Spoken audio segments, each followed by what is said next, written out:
திருச்சியில் நீங்கள் மனு கொடுக்க போகிறீங்க. உங்கள் திட்டம் என்ன? நேராக மனு கொடுக்க போகிறீங்க. அங்கே விஜய் வந்து மனு கொடுத்தா எப்படி இருக்குமோ அந்த ஒரு சீனை வந்து இவர் வந்து கிரியேட் பண்ணுறாரு. யார்? புஷியான.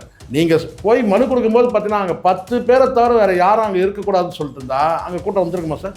நீங்களே சொல்லுங்கள். ஏறக்குறைய மாவட்டத்தில் இருக்கிற அத்தனை பேரும், திருச்சி மாவட்டத்தில் டவுனில் இருக்கிற அவ்வளோ பேரும் வந்து பார்த்தீங்கன்னா கட்சியில் இருக்கிற அத்தனை பேரும் அங்கே எதுக்காக அங்கே? இவங்க வந்து ஒரு கட்சியை வளர்கிறதுக்கு விட மாட்டாங்கன்றது உண்மை. திமுக தரப்பில் அது வந்து அந்த உள்ளடி வேலைகள்லாம் செய்வாங்க. ஆனால் இந்த இடத்த வந்து விஜய் வந்து தாவேக்கா வந்து எப்படி வழி நடத்திட்டு போகிறாங்க அந்த கட்சியாகன்னு சொல்லி அதை பார்க்கணும். அப்போ கடந்த காலத்தை பார்க்கும்போது பார்த்தீங்கன்னா சேரை உடைக்கிறான், வந்து இதை பூத்தொட்டியை உடைக்கிறான், இங்கே வந்து கம்பத்தை தள்ளிடுறான், அதை பள்ளிலாம், இது நிறைய வந்து அடுத்தடுத்து அவங்களுடைய செயல்பாடுகள் வந்து திட்டமிட்ட செயல்பாடுகளில் அவங்களாலே கண்ட்ரோல் பண்ண முடியல. ஜான் ஆரோக்கியசாமி கேட்குறேன், அந்த வீடியோ பார்ப்பாரான்னு தெரியல, நான் கேட்குறேன், நாக்கு பிடிக்கிற மாதிரி கேட்குறான். ஜான் ஆரோக்கியசாமி தான் இந்த கேள்வி. பிரைமரி ஃபோர்ஸுன்ற முதன்மை சக்தின்ற நான் சொல்கிறேன். திமுக வரது முதன்மை சக்தி, ரைட்? திமுகவில் இருக்கிறவங்க ஒரு ஆர்ப்பாட்டம் பொதுக்கூட்டம் நடத்துகிறாங்கன்னா அந்த மாவட்ட பொறுப்பாளர் தான் அந்த அத்தனை வேலையை செய்வாங்க. அந்த மாவட்டத்தில் இருக்க அமைச்சர்கள் எல்லாம் இருப்பாங்க, ரைட்?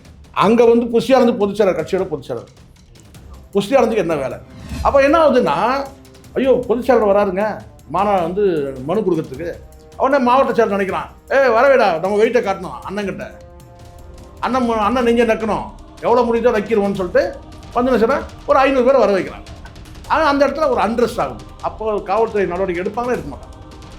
உடனே இது வந்து காவல்துறை அனுமதி மறுக்குது, அது பண்ணுது, இப்படி ஒரு பில்டப் பண்ணுறாங்க.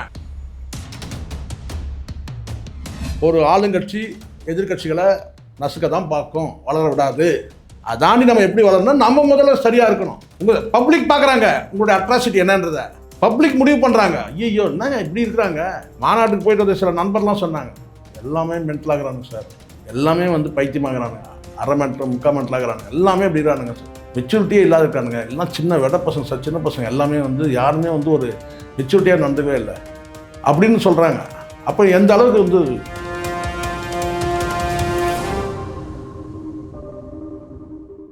சார், தமிழக வெற்றி கழகம் தலைவர் வந்து விஜய் வந்து சுற்றுப்பயணம் அதை அனௌன்ஸ்லாம் வந்து பண்ணாங்க.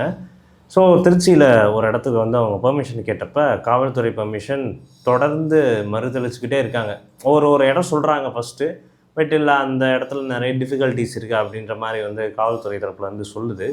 ஆக்சுவலாக ஸ்டார்டிங்லேருந்து டிவிகேக்கு மட்டும்தான் இது ஆளுங்கட்சி தரப்பில் நடக்குதுன்னு சொல்கிறது. நம்ம வந்து ஒரு நியாயப்பொருளை பார்த்தா கூட டிவிகேக்கு மட்டும்தான் சார், எந்த அரசியல் கட்சியாக இருந்தாலும், அது அதிமுக இருக்கட்டும், அவ்வளோ எதிர்கட்சியாக இருந்தாங்கன்னா ஆளுங்கட்சியில் இருக்கிறவங்க வந்து பார்த்திங்கன்னா அவ்வளோ ஃப்ரீயாக விட்டுற மாட்டாங்க, சரிங்களா? அப்போது விஜய் நல்லா தெரியும், வந்து ஒரு பெரிய மெகா ஸ்டார்ன்றதும் நல்லா தெரியும், கூட்டம் நிறைய சேருன்றதும் நல்லா தெரியும். அப்போ வந்து பார்த்திங்கன்னா இவங்க வந்து ஒரு சில நெருக்கடிகள் வந்து ஆளுங்கட்சி வந்து ஒரு கட்சியை வந்து ஈஸியாக வளர்க்குறதுக்கெல்லாம் அதுக்காக இல்லை. ஆளுங்கட்சி இன்னொரு கட்சி புதுசாக ஒரு கட்சியெல்லாம் எல்லா கட்சியும் வளர்த்து வர்றதுக்கெல்லாம் கிடையாது. அப்போ இந்த மாதிரி யாரும் திமுக தரப்பில் அதிமுக இருந்தாலும் வந்து சில நெருக்கடிகள்லாம் கொடுப்பாங்க தான், நான் இல்லை சொல்ல. ஆனால் என்னென்னா இவங்க வந்து ஒரு மாநாடாக இருக்கட்டும், ஒரு ஆர்ப்பாட்ட கூட்டமாக இருக்கட்டும், அதெல்லாம் இவங்க எப்படி நடத்துனாங்கன்றது அதையும் நம்ம சேர்த்தே பார்க்கணும். இவங்க வந்து ஒரு கட்சியை வளர்கிறதுக்கு விட மாட்டாங்கன்றது உண்மை. திமுக தரப்பில் அது வந்து அந்த உள்ளடி வேலைகள்லாம் செய்வாங்க. அது அதிமுக கட்டணம். திமுக வந்து கடந்த காலத்தில் ஜெயலலிதாவுக்கு என்ன மாதிரியெல்லாம் குடைச்செல்லாம் கொடுத்தாங்கன்றது உங்களுக்கு வந்து பழைய வரலாறு தெரிஞ்சவங்களுக்கு தெரியும். அது கலைஞராக இருக்கட்டும், அது திமுகவுக்கே உள்ள அது இருக்குன்னா அவ்வளோ ஈஸியாக எளிதாக இன்னொரு கட்சியை வந்து வளர வந்து விடாமல் தடுப்பாங்க. தேசிய கட்சிகளை வளர விடாமல் தடுத்தாங்கன்றதெல்லாம் இருக்குது, இன்னும் கூட இருக்குது. இன்றைக்கி இருக்கிற அது இந்த விசிகாவாக இருக்கட்டும், பாட்டாளி எல்லா கட்சியுமே வந்து பார்த்திங்கன்னா அந்த வளர்ச்சியை வந்து தடுப்பாங்க, அதுக்கான நடவடிக்கைகளை எடுப்பாங்க. ஆனால் இந்த இடத்த வந்து விஜய் வந்து தாவேக்காவை வந்து எப்படி வழி நடத்திட்டு போகிறாங்க அந்த கட்சியாகன்னு சொல்லி அதை பார்க்கணும்.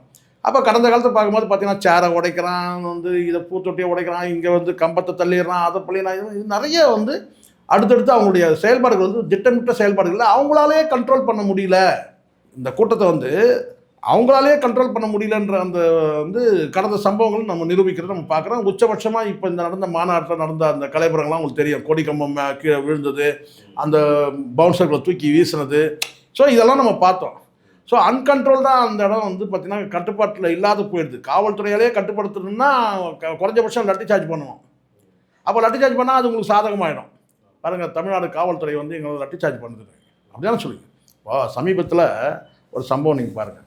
திருச்சியில் நீங்கள் மனு கொடுக்க போகிறீங்க. உங்கள் திட்டம் என்ன? நேராக மனு கொடுக்க போகிறீங்க. அங்கே விஜய் வந்து மனு கொடுத்தா எப்படி இருக்குமோ அந்த ஒரு சீனை வந்து இவர் வந்து கிரியேட் பண்ணுறார். யார்? புஷியானந்த். நீங்கள் போய் மனு கொடுக்கும்போது பார்த்தீங்கன்னா அங்கே 10 பேரை தவிர வேறு யாரும் அங்கே இருக்கக்கூடாதுன்னு சொல்லிட்டு இருந்தா அங்கே கூட்டம் வந்துருக்குமா சார்? நீங்களே சொல்லுங்கள். ஏறக்குறைய மாவட்டத்தில் இருக்கிற அத்தனை பேரும், திருச்சி மாவட்டத்தில் டவுனில் இருக்கிற அவ்வளோ பேரும் வந்து பார்த்தீங்கன்னா கட்சியில் இருக்கிற அத்தனை பேரும் அங்கே எதுக்காக? அங்கே நீங்கள் வர்றதும் தெரியக்கூடாது, மனு கொடுக்குறதும் தெரியாது, போயிடணும்.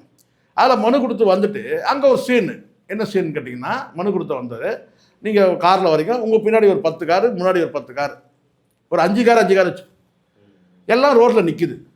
அங்கே வந்து டிராஃபிக் தேவையில்லாமல் ஒரு டிராஃபிக் வந்து அங்கே வந்து ப்ராப்ளம் க்ரியேட் ஆகுது. அதை ஒரு போலீஸ்காரர் வந்து ரொம்ப நேர்மையாக கேட்குறாரு, நீங்கள் ஒவ்வொரு முறையும் நீங்கள் இப்படி பண்ணுறீங்க அப்படின்னு சொல்லிட்டு கேட்குறாரு. அங்கே ஆர்கியூமெண்ட் பண்ணுறது யாருக்கும்? பொதுச்செயலாளர் இருக்கும்போது மற்றவங்க யாரும் பேசக்கூடாது. கரெக்டுங்களா சார்? நீங்கள் அந்த காட்சி வேணால் நீங்கள் அனுப்புகிற பாருங்கள். பொதுச்செயலாளர் அங்கே இருக்கும்போது அவர் தானே பேசணும் அந்த சம்மந்தப்பட்ட காவல்துறை அதிகாரிகிட்ட. எல்லாம் வந்து பிலுன்னு சொல்லுவாங்களா, பிலுன்னு பிடிச்சிக்கிறாங்க. அந்த மாதிரி எல்லாரும் அளவுக்கு பேசுகிறாங்க. ஒரு பொம்பளை அப்படி பேசு, முதலமைச்சர் கேட்குது. முதலமைச்சர்லாம் வந்தாங்கன்னா நீங்கள் பிளாக் பண்ண மாட்டீங்க? அது கேட்குற கேள்வி பாருங்கள். முதலமைச்சர் இவங்கெல்லாம் வந்தாங்கன்னா வந்து அப்போ துணை அமைச்சர் வந்து அவங்க நீங்கள் பிளாக் பண்ண மாட்டீங்க. அப்போ பிளாக் பண்ணோம் ரோடை, குஷியான வர சொல்லி ரோடை பிளாக் பண்ணணுமா? அங்கே இவ்வளோ கலைவர ஆர்குமெண்ட் நடக்குது சார். இவனை பார்த்தீங்கன்னா, யார் புஷியானு தான் நான் சொல்கிறேன், இவனை பார்த்தீங்கன்னா இப்படி பண்ணுறான், என்னமோ வந்து ஏதோ வந்து பேந்த முழிக்கிற மாதிரி பார்க்குறான். பார்த்தீங்களா இல்லையா? அது ஒரு அந்த இடத்துல திடீர் ஏதாவது ஒரு அசம்பாவிதம் நடந்தால் அங்கே யாரும் சார் பிரச்சனை? போலீஸ்கார் வேலை போயிடும் சார். நீ வந்து டிராஃபிக்கை நீ சரி பண்ணல, நீ அலட்சியமாக இருக்கிற, நீ டியூட்டி கான்சியஸ் இல்லாமல் இருக்கிற, அது இருக்குது இதுக்கு சொல்லி போட்டு காகிதம் கொடுத்துருவாங்க அல்லது சஸ்பெண்ட் ஆகிடும். இதுதான் உண்மை. அப்போ அந்த இடத்துல நீங்கள் வரீங்கன்னா நீங்கள் எப்படி நடந்துக்கணும்? ஒரு இடத்துக்கு நீங்கள் வரீங்க சார், அங்கே உங்களுக்கு கோயில் போகிற ப்ரோக்ராம் இருக்கா? அங்கே உடனே ஒரு கோயிலுக்கு போகிறீங்க, அந்த கும்பல் அப்படியே பின்னாடி கோயிலுக்கு வருது, அப்படியே துதிப்பாடி கும்பல்கள். ஒரு நான் கேட்குறேன் சார், திமுகவுக்கு நான் கேட்குறேன், இந்த ஜான் ஆரோக்கியசாமி கேட்குறேன், அந்த வீடியோ பார்ப்பாரான்னு தெரியல, நான் கேட்குறேன், நாக்கு பிடிக்கிற மாதிரி கேட்குறேன். நான் ஜான் ஆரோக்கியசாமி தான் இந்த கேள்வி. பிரைமரி ஃபோர்ஸுன்ற முதன்மை சக்தின்ற நான் சொல்கிறேன், திமுக நீ முதன்மை சக்தி ரைட்டு. திமுகவில் இருக்கிறவங்க ஒரு ஆர்ப்பாட்டம் பொதுக்கூட்டம் நடத்துகிறாங்கன்னா அந்த மாவட்ட பொறுப்பாளர்கள் தான் அந்த வேலை எத்தனை வேலையும் செய்வாங்க. அந்த மாவட்டத்தில் இருக்க அமைச்சர்கள் எல்லாம் இருப்பாங்க ரைட்டு. யாரும் வந்து பார்த்தா கலைஞர் தலைமையில் ஒரு மாநாடு, அதில் பொதுச்செயலாளர்கள் வந்து அன்பழகன் போய் கொண்டு போயிட்டு அனுமதி கேட்க மாட்டார். இந்த பிரைமரி ஃபோர்ஸ்ன்ற பைத்தியத்துக்கு புரிஞ்சுக்கணும். அங்கே வந்து புஷியானந்த் பொதுச்செயலாளர், கட்சியோட பொதுச்செயலாளர். புஷியானந்துக்கு என்ன வேலை? மற்ற நீங்க அந்த ஒரு அருள்ராஜ் ஐஏஎஸ்னு ஒருத்தர் ஐஆர்எஸ் ஒருத்தர் கொண்டு போட்டிங்கல்ல, அந்த ஆள்கிட்ட கொடுங்க வேணா. அப்போ இந்த புஷியானந்த் போனாலே அந்த இடத்துல வந்து கேட்டினா அந்த கும்பலுங்களை வர வைக்கிற அந்த இது இருக்குது. ஐயோ தலைவர் பொதுச்செயலாளர் வந்திருக்காரு, ஏன்னா கட்சியில் 2வது முகமாக பார்க்குறாங்க. இந்த வெட்டி விளம்பரத்தினால தான் எல்லா இடத்துலையும் பேனர் வச்சு அது அசிங்கப்பட்டது. அப்படி தான் இந்த இடத்துல வந்து மாவட்ட பொறுப்பாளர்களில் வந்து ஒருத்தர் கூட கிடையாது சார். இதில் வேறு நீங்கள் சொல்கிறீங்க 2 வக்கீல்கள் வச்சு வந்து ஒவ்வொரு இடத்துல வந்து ஒரு ஸ்டேஷனில் ஏதாவது பிரச்சனைனா 2 வக்கீல்களை அணுகுன்றீங்க. ஒரு மனு கொடுக்குறீங்க பர்மிஷனுக்காக, அது எதுக்கு புஷியானந்தாங்க? எதுக்கு அத்தனை வண்டி? எதுக்காக அவ்வளோ அங்கே ஆர்குமெண்ட் அவ்வளோ பிரச்சனை? கொண்டு போய் நீங்கள் மனு கொடுக்குறீங்கன்னா அடுத்து அந்த கட்சியில் இருக்கிற அந்த மாவட்ட பொறுப்பில் இருக்கிறவங்க மாவட்ட செயலர் கொண்டு போய் கொடுக்கட்டும். அப்போ என்ன ஆகுதுன்னா, ஐயோ பொதுச்செயலர் வராருங்க வந்து மனு கொடுக்கறதுக்கு, அவனே மாவட்ட செயலர் நினைக்கிறான், வரவேடா நம்ம வெயிட்டை காட்டணும் அண்ணங்கிட்ட, அண்ணன் நெஞ்ச நக்கணும், எவ்வளோ முடியுதோ நக்கிடுவோன்னு சொல்லிட்டு வந்து சொன்னால் ஒரு 500 பேரை வர வைக்கிறாங்க. ஆனால் அந்த இடத்துல ஒரு அண்ட்ரெஸ்ட் ஆகுது. அப்போ காவல்துறை நடவடிக்கை எடுப்பாங்களே, எடுக்க மாட்டாங்க. உடனே இது வந்து காவல்துறை அனுமதி மறுக்குது, அது பண்ணுது, இப்படி ஒரு பில்டப் பண்ணுறாங்க. என்னென்ன இதில் ஒரு விளம்பரம் என்னன்னா காவல்துறை அனுமதி மறுக்குது. எனக்கு தெரிஞ்சு சார், இவங்க கடந்த காலத்தில் பண்ண கலைபரங்கள்லாம் பாருங்கள், 1000 சேரை வருஷம் 500 சேரை வருஷன்றாங்க. பொதுமக்களுக்கு அந்த இடத்துல என்ன பாதுகாப்பு நீங்கள் பார்த்து, எல்லாமே அறப்பைத்தியம் முக்கா பைத்தியம் தான் இருக்குது. அதில் இருக்கிற பல இந்த தொண்டர்கள் சார், இல்லைனா ஏதாவது ஒரு பைத்தியம் ஒன்று பேசுதில்ல, முதலமைச்சர் தான் வந்து பிளாக் பண்ணுவதில்லன்னு கேட்குது. புரோட்டோக்கால்னு ஒன்று தெரிஞ்சால் பேசுமா? புரோட்டோக்கால்னால் என்னன்னு சொல்லி முதல்ல புஷியானந்த் தெரியுமா? சரி அப்படியே பேசணும் தான் செய்யுமா, நீங்கள் இருங்க நீங்கள் பேசாதீங்க நான் பேசுகிறேன்னு சொல்லி தானே அடக்கணுமா இல்லையா? தலை இருக்கும்போது வாழாடக்கூடாதுல்ல. அப்போ இது இவங்களோட அணுகுமுறை சரியில்லை சார். முதல்ல நான் மீண்டும் சொல்கிறேன், ஒரு ஆளுங்கட்சி எதிர்கட்சிகளை நசுக்க தான் பார்க்கும், வளர விடாது. அதாண்டி நம்ம எப்படி வளரணும், நம்ம முதல்ல சரியாக இருக்கணும். பப்ளிக் பார்க்குறாங்க உங்களுடைய அட்ராசிட்டி என்னன்றதை, பப்ளிக் முடிவு பண்ணுறாங்க. ஐயோ என்னங்க இப்படி இருக்கிறாங்க, மாநாட்டுக்கு போயிட்டு வந்த சில நண்பர்லாம் சொன்னாங்க, எல்லாமே மென்டலாகிறானுங்க சார், எல்லாமே வந்து பைத்தியமாகறானுங்க, அரை மென்டல் முக்கால் மென்டலாகிறானுங்க, எல்லாமே அப்படிறானுங்க சார், மெச்சூரிட்டியே இல்லாத இருக்கானுங்க, எல்லாம் சின்ன வெட பசங்க சார், சின்ன பசங்க எல்லாமே வந்து யாருமே வந்து ஒரு மெச்சூரிட்டியாக நடந்துக்கவே இல்லை அப்படின்னு சொல்கிறாங்க. அப்போ எந்த அளவுக்கு வந்து ஸோ காவல்துறையெலாம் வந்து காவல்துறைக்கு தனி இன்டென்ஷன் இருக்காது சார். எப்போவுமே அரசு சொல்லக்கூடியதை வந்து நடைமுறைப்படுத்துவாங்க காவல்துறை. ஆனால் எல்லா விஷயத்துக்கும் நாளைக்கு பலியாகிறதுனா காவல்துறை தான் பலியாகும். நீங்கள் தான் பப்ளிக்காக பேச ஆரம்பிச்சிடும். அப்பா போலீஸ் என்னப்பா பண்ணுச்சு இவ்வளோ பேர் வந்தது போது கேட்குறாங்களே இல்லையா? இப்போ 2 குரூப் அடிச்சுட்டாங்க, அங்கே ஒரே ஒரு போலீஸ்கார் தான் இருக்கிறாரு டிஜிபி ஆஃபீஸாண்ட. இப்போ எல்லோரும் என்ன சொல்கிறாங்க, அங்கே அவ்வளோ பெரிய பிரச்சனை நடக்குது, அந்த போலீஸ்கார் என்னப்பா இப்படி அப்படி என்ன பண்ண முடியும்? 4 பேர் நீங்கள் இந்த பேர் இது பண்ணும்போது ஒத்த போலீஸ் என்ன செய்ய முடியும்? அப்படி தான் நாளைக்கு தான் சொல்ல கேட்டேன்.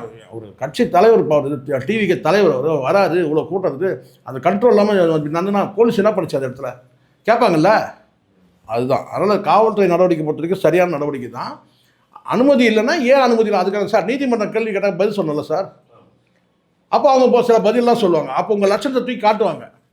இவங்க சேப்பாக்கத்தில் இடம் கொடுத்தோம் பாருங்கள், கார்பரேஷனுடைய இதெல்லாம் ப்ராப்பர்ட்டி இவங்க என்ன பண்ணாங்கன்னு நீங்கள் பாருங்கன்னு சொல்லுவாங்க. அப்போ எங்கே வச்சுப்பீங்க மூஞ்ச? நான் கேட்குறேன். சேப்பாக்கத்தில் ஆர்ப்பாட்டத்துக்கு இடம் கொடுத்தாங்க சார், கார்பரேஷன் ப்ராப்பர்ட்டி நாசம், நாங்கள் எங்கள் சொந்த செலவில் நாங்கள் பண்ணி கொடுக்குறோன்னு சொல்லிட்டீங்க.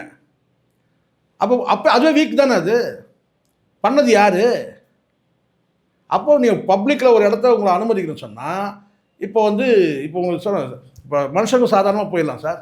இப்போ அந்த பகுதியில் ஒருத்தர் வந்து சிங்கத்தை கூப்பிட்டு வராரு, இல்லை யானையை கூப்பிட்டு வராருன்னா அங்கே ஒரு பாதுகாப்பு வேணும் தானே, புலிகளை கூப்பிட்டு வராருன்னு சொன்னால் அந்த மாதிரி தான். நீங்கள் சிங்கம் வரும்போது என்ன செய்யணும்? சிங்கம் வந்து உலா வருது சார், சிங்கக்குட்டிங்கெல்லாம் வேறு வரும், அப்படின்னு சொன்னால் கோபம் வரும் உங்களுக்கு. அப்போ உங்களுக்கு அங்கே வந்து போலீஸ் வந்து பார்த்தீங்கன்னா அனுமதி வந்து அவங்க முடிவு எடுக்கணும்ல. மனுஷங்க வந்தால் பரவாயில்ல, சிங்கம் வருது, அப்போ அந்த போலீஸ் வந்து அவங்க நடவடிக்கை எடுப்பாங்க. அது அனுமதி கொடுக்குறதா இல்லையான்னு அது அவங்க முடிவு எடுப்பாங்க.